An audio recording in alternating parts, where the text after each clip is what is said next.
Bonjour, je m'appelle Vladimir, je dirige Kawalearn et nous allons voir ensemble l'impact de la RSE sur le domaine de la formation. Alors Kawalearn est une agence digital learning. Nous transformons les formations présentielles en formations e-learning pour nos clients et nous avons deux impacts importants de la RSE dans ce domaine-là. Post-Covid, la bascule de la formation présentielle à distance avec des problématiques qui sont liées à la RSE, l'abandon du transport, mais aussi la production de vidéos et la production de contenu sur le web. Et puis le deuxième impact de taille, c'est l'émergence de l'intelligence artificielle générative et la production massive de contenu.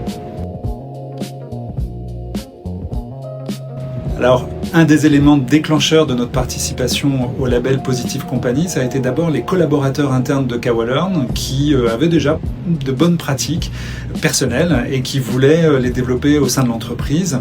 Le deuxième événement, ça a été la réponse aux appels d'offres, puisque de plus en plus, depuis 2020, on a une demande RSE qui est montante dans les dossiers et on a voulu y répondre correctement. Lorsqu'on s'est lancé sur le label RSE Positive Company, ça nous a d'abord permis de communiquer sur nos bonnes pratiques, sur nos démarches internes, très important. Et puis d'engager l'ensemble des collaborateurs, aussi important au niveau de la dynamique interne. Mais ça nous a permis aussi de répondre positivement à des appels d'offres.